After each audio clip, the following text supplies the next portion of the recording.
Good morning मेरे प्यारे बच्चों, कैसे हो आप लोग। आई होप आप अच्छे होंगे। तो आप सभी का बहुत बहुत स्वागत है हमारे इस यूट्यूब चैनल पे। Welcome back to our YouTube channel. मेरे प्यारे बच्चों, आज हम लोग पढ़ेंगे भारतीय अर्थव्यवस्था।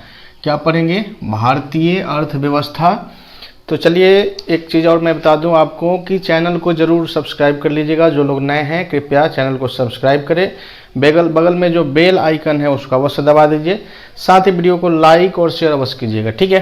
तो चलिए शुरू करते हैं मेरे प्यारे बच्चों। भारतीय अर्थव्यवस्था, ठीक है। चलिए, उम्मीद है कि आप अर्थव्यवस्था जानते होंगे क्या होता है ना।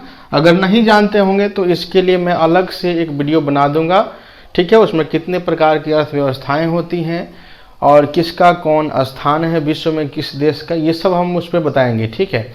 फिलहाल मैं मोटा मोटी आपको बता देता हूँ मेरे प्यारे बच्चों, अर्थव्यवस्था क्या है। तो देखिए, अर्थव्यवस्था एक स्ट्रक्चर है, एक संरचना है जिसमें टोटल आर्थिक गतिविधियां जो है वो संचालित होती हैं।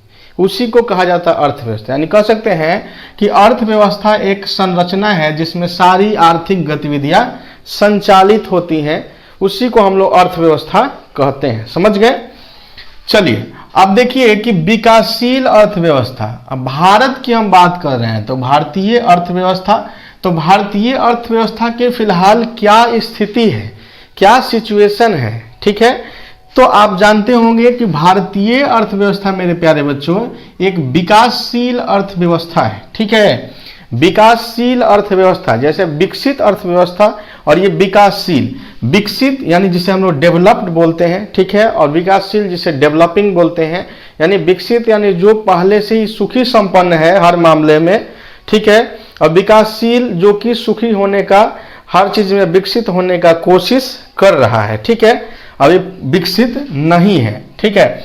तो विकासशील का मतलब यह हुआ कि प्रोग्रेसिंग है, यानी कि तरक्की कर रहा है, ठीक है ना। कुछ मामलों में वो अच्छा कर रहा है, कुछ मामलों में अभी नीचे है, तो फिर उसी को हम लोग विकासशील कहते हैं। मेरे प्यारे बच्चों देखिए, विकासशील अर्थव्यवस्था का मुख्य लक्षण जो है, ठीक है, सिम्टम जिसको कहते हैं, बीमारी होता है तो सिम्टम होता है ना, तो ऐसे विकासशील अर्थव्यवस्था का लक्षण जो है उस पर हम लोग चर्चा करेंगे, ठीक है, कि कौन कौन से लक्षण है जिससे पता चलता है कि अभी ये कंट्री विकासशील है, ठीक है।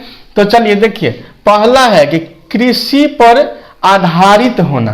कृषि पे आधारित करने का मतलब क्या हुआ कि उसका सबसे ज्यादा जो है डिपेंडेंसी जो है वो कृषि के ऊपर ही है। यानी कि कहने का मतलब सिंपल सा बात कि एक किसान है तो उसका सबसे ज्यादा मेरे प्यारे बच्चों डिपेंडेंसी किस पे है?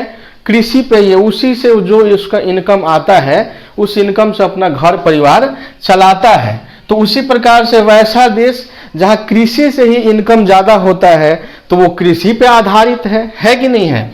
तो देखिए, इस तरह के अर्थव्यवस्था में क्या होता है, ज्यादा से ज्यादा जनसंख्या उस देश का जो होता है मेरे प्यारे बच्चों वो कृषि पर आधारित होता है, ठीक है। अब यहां देखिए, अपने देश भारत की बात की जाए, भारतवर्ष की, तो ये देखिए 55%, 55% मेरे प्यारे बच्चों, उससे भी अधिक यानी लगभग 60% के आसपास में जनसंख्या जो है, अभी इधर कुछ कम हुआ है, तो जनसंख्या जो है कृषि पर अभी भी डिपेंडेंट है, आधारित है। कृषि उनके मुख्य जीवन यापन का साधन है, ठीक है, कह सकते हैं। उसी प्रकार से ग्रामीण जनसंख्या का अधिक होना, ठीक है, ये भी एक सिम्टम है, लक्षण है विकासशील अर्थव्यवस्था होने का, कि जहां ग्रामीण जनसंख्या ज्यादा है, यानी कि शहरीकरण वहां पे कम हुआ है, ठीक है। तो देखिए, भारत में अभी भी मेरे प्यारे बच्चों 68.8%, ठीक है, 68.8% जो है जनसंख्या गांव में निवास करती है। कहां निवास करती है? गांव में निवास करती है। इसलिए ये विकासशील अर्थव्यवस्था भी है। शहरीकरण ज्यादा से ज्यादा जब होता है, ठीक है, वो एक विकसित अर्थव्यवस्था का लक्षण है, ठीक है मेरे प्यारे बच्चों। उसके अलावा कि रॉ मटेरियल यानी कच्चे माल के लिए कृषि के क्षेत्र पर अधिक निर्भरता होना, यह भी एक लक्षण है विकासशील अर्थव्यवस्था होने का, ठीक है ना। उसके अलावा विदेशी मुद्रा अर्जन में कृषि का महत्वपूर्ण योगदान होना। देखिए, विदेशी मुद्रा अर्जन कहने का मतलब विदेशों से धन लाना, यानी कि धन को एकत्रित करना। तो विदेश से धन यानी कृषि के जो आइटम्स है, कृषि के जो उत्पादन है, जो उत्पाद है, उसका निर्यात भारत से अधिक तौर पे होता है दूसरे देशों में, उससे धन इकट्ठा करना।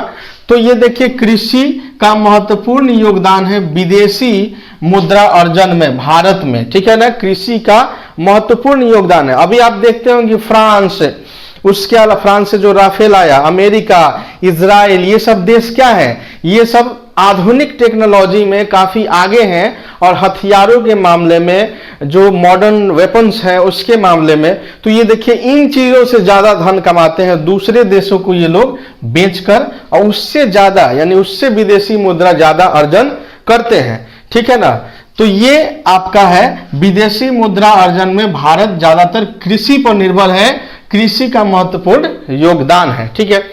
तो फर्स्ट पॉइंट क्लियर है कि कृषि पे आधारित हमारी अर्थव्यवस्था अभी है पूर्णतः, ठीक है ना, समझ गए। अब चलिए दूसरा पॉइंट, सेकंड पॉइंट, कि ये एक मिश्रित अर्थव्यवस्था है। मिश्रित मतलब होता है मेरे प्यारे बच्चों मिक्सचर जिसको बोलते हैं, ठीक है। तो मिश्रित करने का मतलब देखिए, एक होता है निजी क्षेत्र और एक होता है सार्वजनिक क्षेत्र। निजी क्षेत्र क्या होता है यानी प्राइवेट, और सार्वजनिक होता है यानी पब्लिक, ठीक है ना। तो सार्वजनिक क्षेत्र और निजी क्षेत्र, सार्वजनिक क्षेत्र को कौन देखता है, तो वो गवर्नमेंट द्वारा वो प्रायोजित होता है, लेकिन निजी क्षेत्र कौन होता है, जो किसी व्यक्ति द्वारा प्रायोजित होता है, प्राइवेट आदमी द्वारा, जैसे हम हैं, आप हैं, ठीक है, तो हमारे द्वारा कोई कंपनी चलाया जा रहा है, ठीक है ना।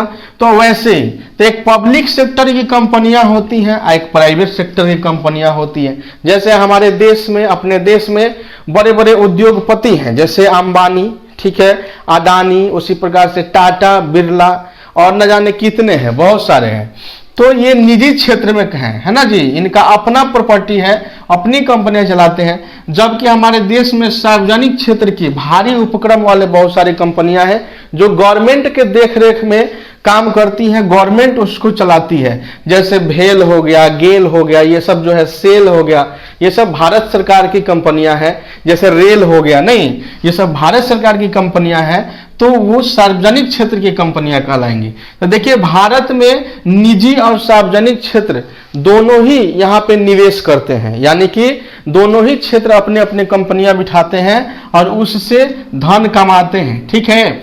जैसे निजी क्षेत्र की हम लोग जीवन यापन के लिए अपने जीवन में बहुत सारी चीजें इस्तेमाल करते हैं, बोर्ड है चाहे कुछ भी है, ये सब प्राइवेट सेक्टर की कंपनियां बना रही हैं, तो निजी क्षेत्र ये कहलाएगा। और सार्वजनिक क्षेत्र जिसमें बड़ी बड़ी कंपनियां, जैसे मैंने भेल, गेल, सेल बताया, ये सब काम करती है, वो सार्वजनिक क्षेत्र। रेल हुआ, रेल जो चलता है ट्रेन, ये भी अब निजीकरण हो रहा है, बहुत सारी चीजों का निजीकरण हो रहा है। रेलवे का भी 150 से अधिक ट्रेन शायद निजीकरण हो चुका है, कई रेलवे स्टेशनों का निजीकरण हो चुका है, ठीक है। उसी प्रकार से बहुत सारी चीजों का निजीकरण हो रहा है, ठीक है ना, जिसपे विरोध भी किया जा रहा है, ठीक है। चलिए, तो मिश्रित अर्थव्यवस्था, ठीक है, निजी और सार्वजनिक क्षेत्र दोनों ही मिलकर उसमें कार्य करते हैं, इसलिए मिश्रित अर्थव्यवस्था ये है। तो भारत का अर्थव्यवस्था क्या है मेरे प्यारे बच्चों, मिश्रित अर्थव्यवस्था है। क्या है, मिश्रित अर्थव्यवस्था है। लेकिन एक और चीज है, कई देशों में सार्वजनिक अर्थव्यवस्था है, ठीक है ना। तो वहां पे क्या होता है, गवर्नमेंट के देखरेख में सारे काम होते हैं। तो वहां पे सबसे बड़ा होता है कि एक वर्ग संघर्ष जो होता है, जैसे अपने देश में देखने को मिलता है, अमीरी अचानक से इतनी ज्यादा, गरीबी एकदम बिल्कुल ही गरीब, तो एकदम गरीब, खाने को नहीं है। तो ये गैप जो होता है सार्वजनिक अर्थव्यवस्था में, ये गैप कम हो जाता है। खैर उस पर किसी अलग वीडियो में हम लोग चर्चा करेंगे, ठीक है ना। तो चलिए, हमारा भारत जो है ये मिश्रित अर्थव्यवस्था है यहाँ पे, ठीक है। अब देखिए 1991 में जो उदारीकरण का दौर आया, तो उस वहां से निजी क्षेत्र का प्रभाव अपने क्षेत्र में, अपने देश में बढ़ गया। निजी क्षेत्र की कंपनियां, नए नए निवेश, विदेशी निवेश भी आने लगे, विदेशी कंपनियां कोलैबोरेशन करके यहाँ पे काम करने लगे।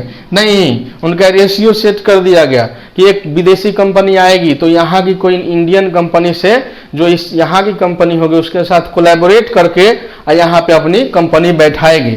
तो वो सब सिस्टम लाया गया, जिससे निजी निवेश काफी हुआ, जिसमें विदेशी और देशी निवेश यानी यहाँ के लोग भी निवेश किए। अब विदेशी निवेश भी बहुत पैमाने पर हुआ, ठीक है।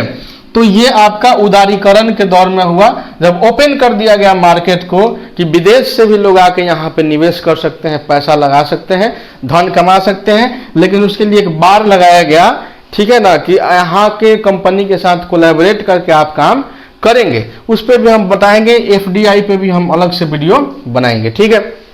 चलिए, वीडियो काफी लंबा हो जाएगा, मुझे लग रहा है मेरे प्यारे बच्चों कि ये 10 मिनट से ज्यादा हो गया शायद। चलिए आगे देखते हैं कि अल्प विकसित अर्थव्यवस्था। अल्प मतलब होता है कम, यानी कम विकसित यानी विकासशील कह सकते हैं अर्थव्यवस्था है। ये सब हम चर्चा किए हैं। इसका आधार क्या क्या है, तो कृषि पर आधारित है, यानी कृषि का अधिक योगदान है इसके अर्थव्यवस्था में, ठीक है। ये सब जिक्र हम लोग कर लिए हैं। प्रति व्यक्ति आय का कम होना, हाँ, ये एक प्रति व्यक्ति आय निकालने का एक फॉर्मूला होता है। तो हर साल निकलता है कि अभी देश का और राज्यों में कितना कितना प्रति व्यक्ति आय है। जैसे अपने बिहार का प्रति व्यक्ति आय बहुत ही कम है, अपने देश के प्रति व्यक्ति आय से उस स्तर से भी कम है, इसलिए बिहार को गरीब राज्य माना जाता है। तो इसके लिए ये काम करना चाहिए गवर्नमेंट को कि ये इस स्तर में सुधार हो, ठीक है। आप देखते हो बहुत सारे सूचक है, सूचकांक है ना जी दुनिया में, जैसे प्रति व्यक्ति, मानवता का, ह्यूमैनिटी का, है ना, तो ये सब सूचकांक है। इन सूचकांकों में जब तक आप अव्वल दर्जे पर नहीं आएंगे, आपका स्तर जब तक ऊंचा नहीं होगा, 100 के अंदर भी अगर आप आ जाते हैं तो आप लगभग अच्छा कर रहे हैं। 100 से बाहर हैं तो अभी आपको बहुत मेहनत की आवश्यकता है।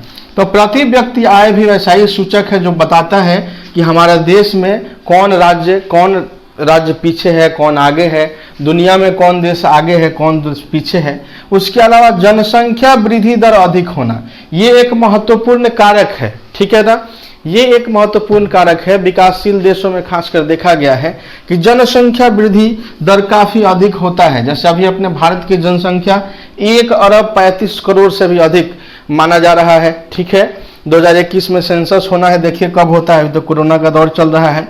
तो देखिए, तो जनसंख्या अधिक होगा तो गरीबी बढ़ेगा। तो ये एक महत्वपूर्ण कारक है मेरे प्यारे बच्चों अल्प विकसित अर्थव्यवस्था होने का।